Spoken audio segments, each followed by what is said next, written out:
Welcome to our GLE presentation of Video Highlights Refresher, presented by Team Wolfpack, which includes Christina, Cheryl, Nadir, Amanda, Rebecca, and C. So first, we will start off with our land and labor acknowledgement. We gather today on the ancestral lands of the Duwamish people, past and present. This land is rich in history and culture and has been home to generations of indigenous peoples for millennia. We acknowledge the ongoing injustices and dispossession experienced by the Duwamish tribe due to colonization. This land acknowledgement is not merely a symbolic gesture, it is a call to action, a commitment to learning, understanding, and working towards a more equitable future where the rights and sovereignty of the Duwamish people are respected and upheld.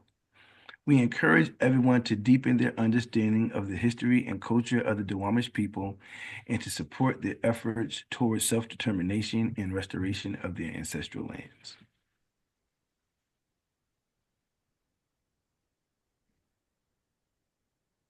Next, we're going to speak on Bright Spark's mission, which is to nurture and sustain child-centered, anti-racist early learning communities. So the information that we gather and we speak about today is to support this mission.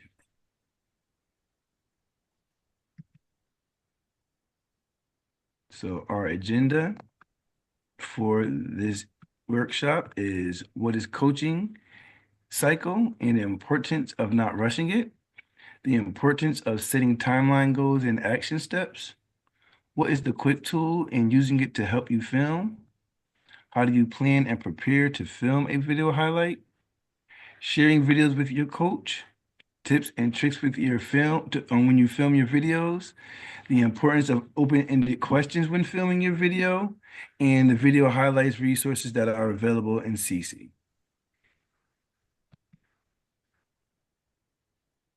All right, I'm going to start off with what is a coaching cycle?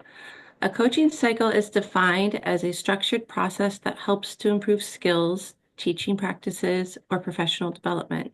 The structure of the Early Achievers Continuous Quality Improvement, or CQI, is different coaching cycles. These cycles begin when you first submit your application into Merit and are meant to build on one another with coaching, goal setting, reflection, and implementation of set goals being at the heart of the CQI. This process can take up to 3 years to complete, in which you work through the program profile, video highlights, professional development points, and optional additional activities, which includes accreditation and records review.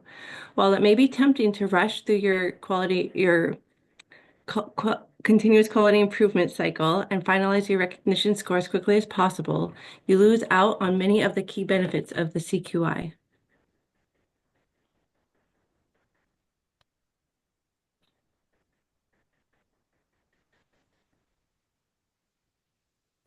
So the key benefits of engaging in the coaching cycles. So the first one is coaching. As the heart of the CQI is coaching and getting to spend time with your early learning coach, rushing through the video highlights cycle takes away from the time you spend with your coach going over the video highlight report, having back and forth conversation, and participating in goal setting, observation, and feedback. The next one is goal setting. This is an essential part of improving skills in teaching. CQI is a provider-driven process, and goal setting is no different. Providers and coaches partner together to set goals with concrete action steps and timelines. The next one is implementation, taking steps to put provider-driven goals into action to make concrete improvements. You and your coach will work together as you implement the goals and action steps you have set over a predetermined timeline. And the next is reflection, the process of taking time to carefully consider whether your actions and progress have led to lasting improvements. Part of this reflection process is to engage with your coach to discuss if the goal successfully was met or if more time is needed, as well as any coaching support that is needed to meet the goals you set.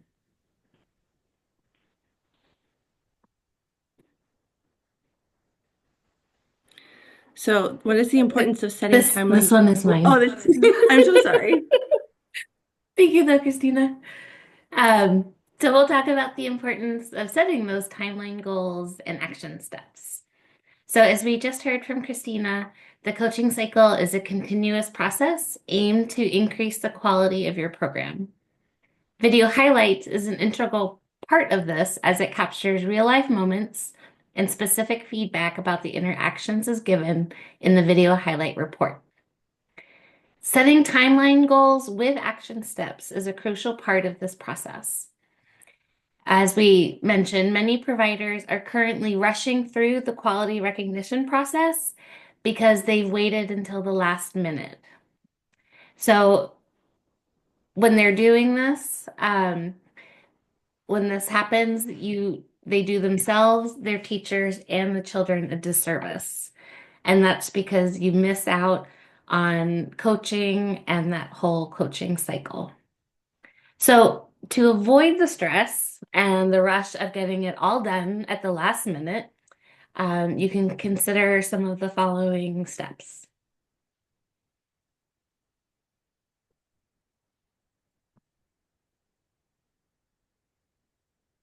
So the first thing to consider is to set a timeline for yourself to get the videos done. You can work with your coach about this and set a realistic timeline. And whether you're choosing to do 2 videos for a level 3 or up to 6 for a level 4 or 5, having goals and a plan will help. The second thing to consider is being realistic about your timeline and making room in that timeline for the coaching cycle and the feedback after each video highlight round. So for example, you could start with a month of practice videos to get the teachers and children comfortable. Then set a goal to complete a round of videos every 2 to 3 months. If you're doing 6 videos, it's plenty of time for you to lean into this whole process and still have time to work on the records review. Another piece to keep in mind about this timeline is you want to allow for time anywhere between 3 weeks and up to 2 months for that video highlight report to come back, to then work with the coaching and to set some goals. It really depends. The quickness on that video highlight report just depends on how many providers across the state are submitting videos at the time. The next thing to consider is to give thought in advance about what you want to record. Do you want to show off a different area of the Washington State ELDGs? Do you want to show off a particular activity? Think about what part of the day are the children most engaged. Doing some of this pre-planning will make the recording go so much more smoothly. And also consider to make a plan ahead of time about how you will allow time for the coaching to happen. Teachers will need to be out of the classroom to meet with their coach to go over the video highlight report. And while unexpected things happen, if you do have a plan already in place, it will make things easier for this to be accomplished.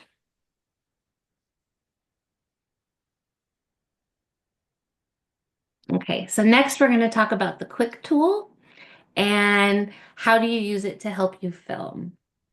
So the quick tool stands for Quality Interactions in Childcare, and that is what Cultivate Learning at the University of Washington, what those specialists use to rate your videos. If you are familiar with the former Early Achievers recognition/rating process, the quick tool is very similar to the class tool, which was used previously. In the quick tool, there are 8 different areas of interactions that they will assess. Within each of those 8 areas, there are 2 to 4 sub-criteria that are very similar to a behavior marker. And these are the specific interactions that the Cultivate Learning specialists will be looking for. Each of these sub-criteria will be rated as a skill that is either emerging, developing, proficient, or advanced. It is important to note that in the current quality recognition process, it is not possible to fail a video highlight. So even if a teacher were to get all of 8 areas and all of the sub-criteria listed as an emerging skill, they will still get the full 5 points. Here's an example of one area and what its sub-criteria looks like. Okay, so the first area of the quick tool is supporting development. As you see, there are 4 different areas that the specialist will be looking for. And these 4 in the blue, that is the sub-criteria. So within supporting development, they will be looking to see if the early learning professional connects learning to experiences. Is this something that the child can relate to in their real life? The next is the early learning professional expands on the children's actions and ideas with language, materials, or activities. So again, these interactions and conversations, for example, are so important. So if a child is doing an art project and is mixing colors, the early learning professional can really, well, maybe try what these colors, mixing these 2 colors, and what does that make? So it's really expanding on those children's actions. The next is the early learning professional supports critical thinking skills. And this is a perfect area, and we'll hear more about this later, but using open-ended questions, getting them to really think about the how and the whys about whatever the topic is. And then the last one is that the early learning professional supports the development of working memory and problem solving. So making hypotheses and posing questions. What do you think would help? Again, open-ended questions are a great way to work with most of the sub-criteria in the quick tool.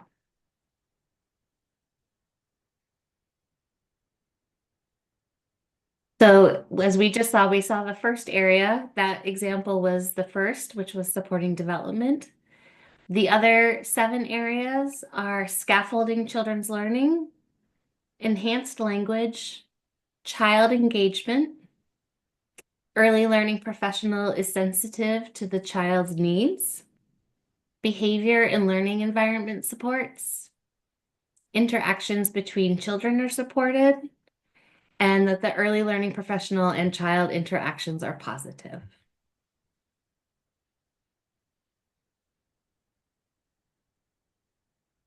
And using the quick tool in your videos and thinking about this before you start to record, it's important to take time to go over what those 8 different areas are and what the sub-criteria mean, so that the teachers can really feel confident in what they're doing, and you know what those specialists will be looking for in the video.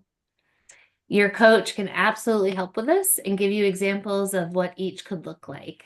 There's also examples in the CC resource library for you to watch as well. When it's time to record your video, choose an activity or part of the day when it's ripe for interactions to happen. The more opportunities for teachers and children to interact and talk with each other, the more chances there will be to meet all of those different areas. And after you receive the video highlight report, take time with your coach to review it and make goals to improve 1 or more areas to focus on improvement for the next video.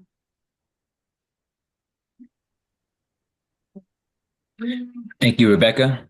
My name is C. My next part, I'm going to help you guys plan and prepare to film a video highlight. And part of the preparation really is to get the teacher confident, to get the kids ready for the environment, ready to have a camera inside, ready and know what to expect. And part of that is the self-reflection part. It's knowing your own strengths, knowing your own weaknesses, knowing the areas where you are the most comfortable in the classroom.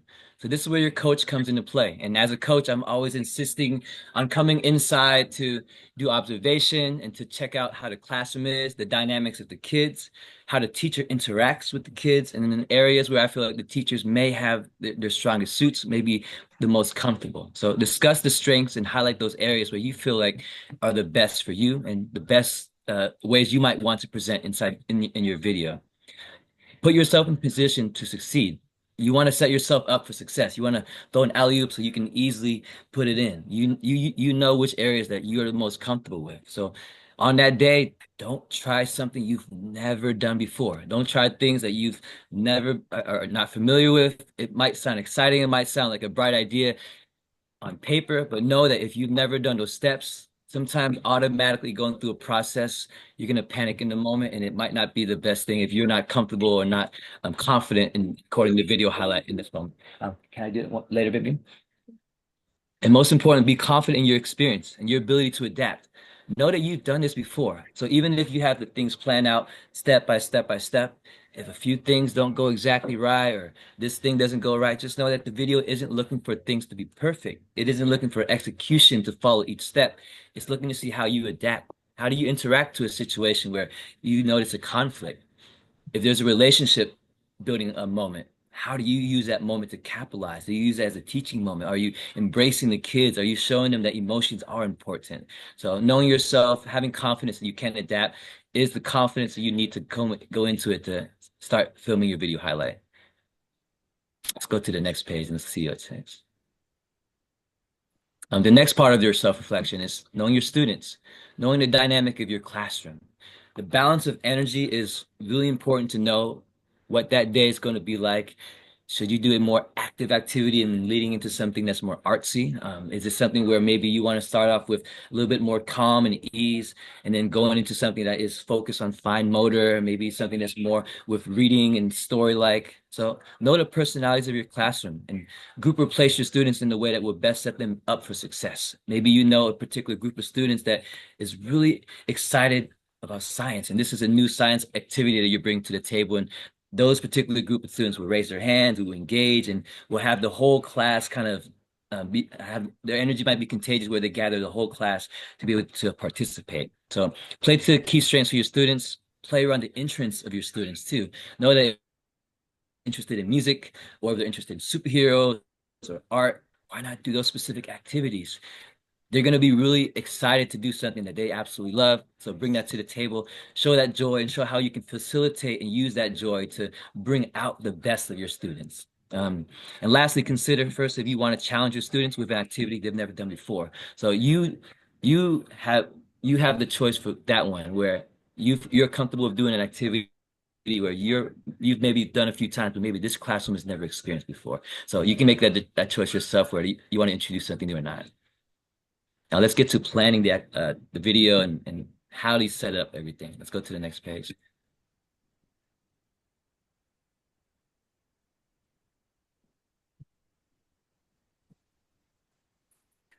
So I always insist this second part for teachers, especially that have never had video highlights done or have never been recorded ever.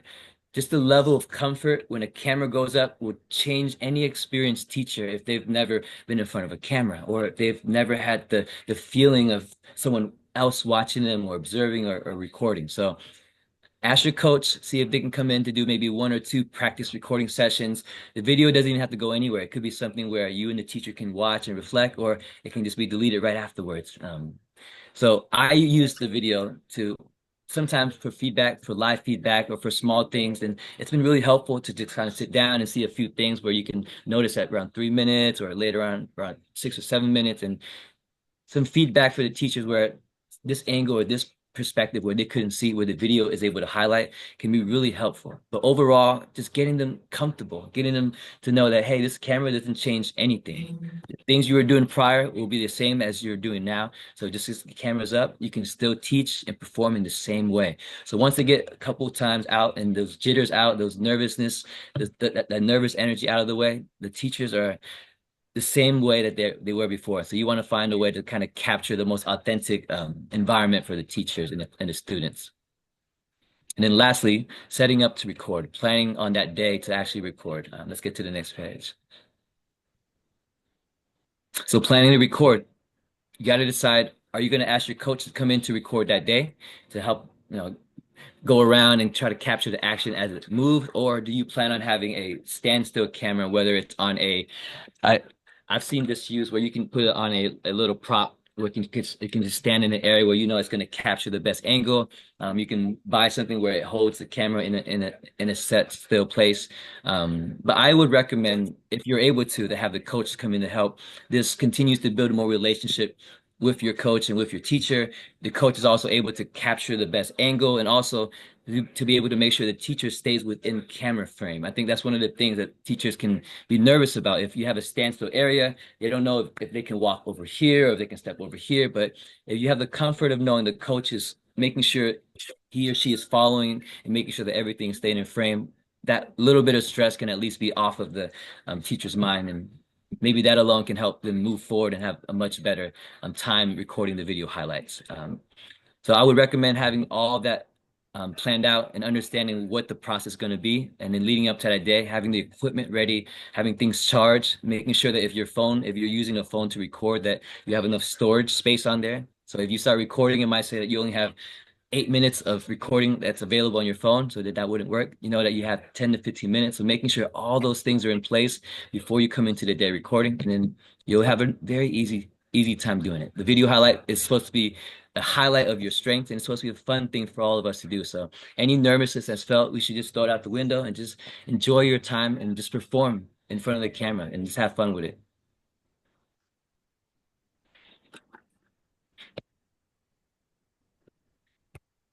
Thank you, C. Hi guys, I'm Amanda. So my slide is all about sharing your videos with your coach on CC. Sharing your videos with your coach allows you to kind of take a step back and reflect on your own teaching. Often when we're in the moment, it's easy to miss the little things that can make a big difference on how you connect with the children and how things run, just making things run smoothly. When you share your video, it gives your coach a chance to kind of provide personalized feedback, helping to identify what's working well and where there's room for growth. Think of it kind of as like a partnership. So you bring your experience and the coach brings an outside perfect perspective to help kind of refine your skills. Another great benefit of sharing your videos is that it lets us help celebrate your strengths. I have a lot of times when I come into classrooms, teachers say, I feel like I'm just not doing this right. They have so many concerns about what the kids are learning, if they're happy and all these things. And your video highlight is literally a highlight of you doing all these things and, how happy the kids are and, just how great some of these activities you guys complete are. And by working together, we can create a plan that helps you grow and thrive and set clear, achievable goals. Um, yeah. So, yeah. The important open-ended questions. I do not think this is mine. Nadia, you're muted.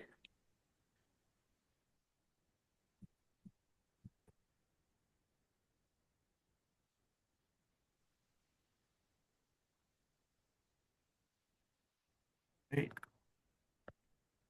So the importance of open-ended questions. Open-ended questions are crucial when interacting with preschool children. They foster powerful feedback loops by encouraging children to express their thoughts and ideas. So the benefits of open-ended questions, it provides real-time assessments. Teachers gain valuable insight into the child's understanding and knowledge, and it gives you the opportunity to correct if you need to. The cognitive development, open-ended questions support various developmental areas, including working memory, making connections, and problem solving. And those are different criteria that they're looking for in your quick report. So those open-ended questions help you to show evidence of that as well. Language enhancement, they significantly enhance children's language skills by encouraging them to articulate their thoughts more fully. And they have a language development criteria in the quick report. So open-ended questions also assist with that. And then the interaction quality. Open-ended questions facilitate the serve and return interactions that are essential for high-quality early childhood experiences. It creates those feedback loops that you want to have and create those very quality interactions that help the children in their learning opportunities. The importance of open-ended questions, it helps them to actively listen, Pay close attention to what the child says and avoid interrupting them. Let them get their idea out and let them build the confidence to share their idea.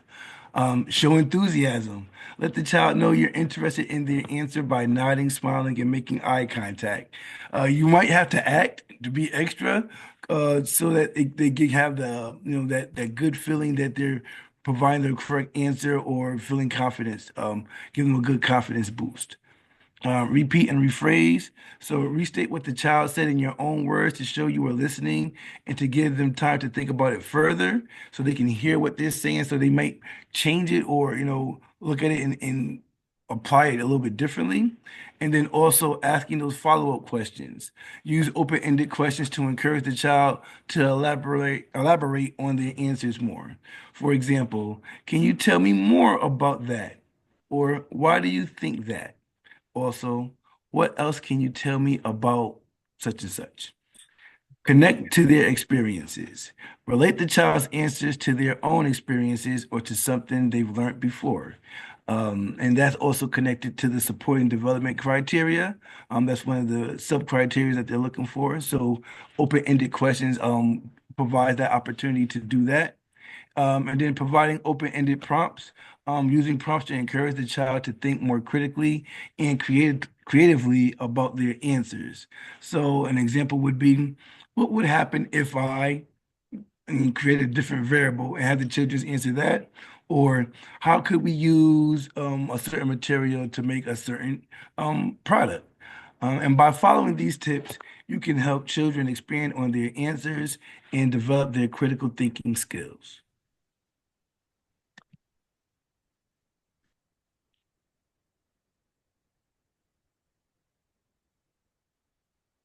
So the benefits of using the CC platform, collaborative goal setting.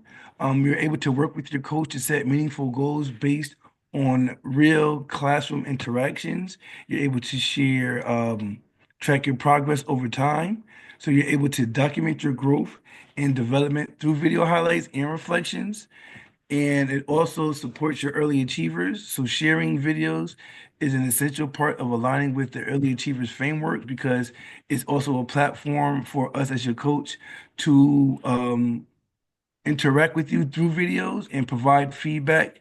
And outside of the quality improvement, CC is a great platform for us to bank those videos so that we can provide feedback and you can go over it and also utilize the resources that are present in CC as well. So some tips and tricks to make recording videos successful. That one's mine. Oh, okay. That's okay. So now we're going to go over some tips and tricks to help your videos feel successful. So the most basic one is that the videos must be between 10 to 15 minutes, no longer, no shorter. Cultivate, unfortunately, will not accept it if it's shorter than 10 minutes or longer than 15. The next one is show your smile. The lead teacher identified as such in Coaching Companion needs to be seen by the video 100% of the time. So they need to see your face. They also need to see the student's face because a large part of the quick tool utilizes the relationship between the teacher and the student, and seeing your faces demonstrates the warmth and the joy that you bring and how your student is engaging with you and responding to you. The next one is audio. You must be able to be heard in the video. So this is also a must. If they cannot audibly hear you, they will send it back to you. You want to ensure that your voice is clear and you aren't too far away from the microphone or the camera and that you cannot be heard. You have the ability to use tools such as a clip-on microphone or anything that will assist you in your filming. If you don't have these devices, your coaches do have access to these materials and we can definitely set that up if that's something that you need. If you are filming outside, it may be helpful if you do have a microphone because sometimes depending on where you are, it might be loud. And if you are far away from the camera, as children like to run around, it might be much harder for them to hear you. So what to highlight? Think about your daily schedule. What part of the day are you particularly proud of? Do you plan out amazing small group activities that bring out discussion, curiosity, and lots of discovery?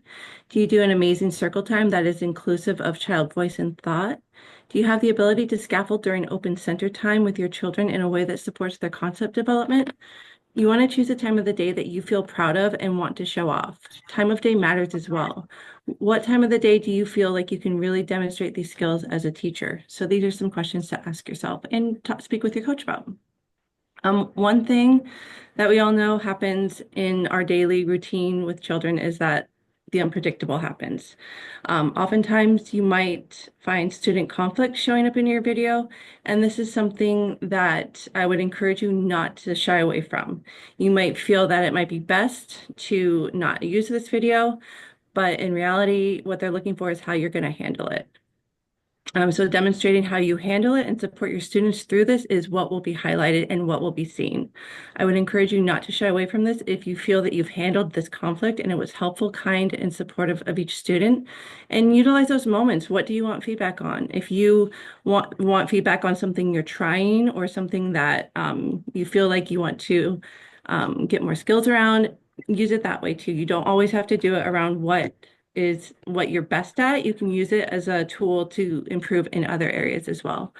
And then lastly, I didn't put it on the slide, but I would definitely encourage you to always share your video with the coach in CC.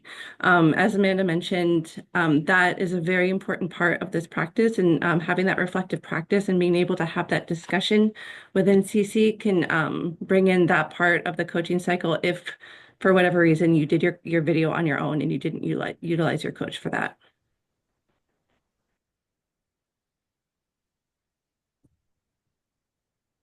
Right. So next we're going to speak about the video highlight resources that are in CC. Your quick report includes an evaluation of your skills and the 8 criteria stated earlier.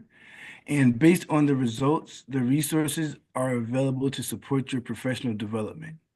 So if your evaluation indicates a developing or emerging rating in a particular criteria area, you'll find resources with strategies and reflection prompts to help you to enhance that particular skill. These resources can be effectively utilized during your coaching cycles to support continuous quality improvement. So here is what the quick tool resources look like on CC. When you touch the resource library tab, there should be another tab that drops down that says CC resources.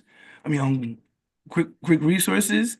And this is what it looks like. So it has all 8 criterias that are in the quick report. And you'll choose the one that corresponds to the developmental area that you want to get support in, and they will provide resources. And so once you click that, this is what it looks like inside.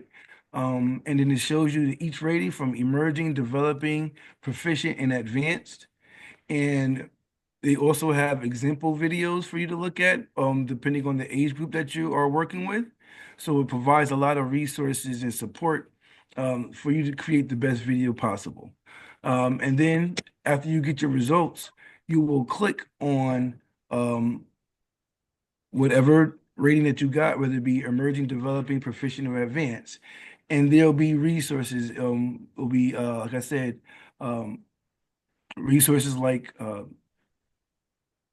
reflective questionings that you can have, different video examples that they provide as well as open-ended questions that you can ask in certain situations to bring about success in that particular criteria area.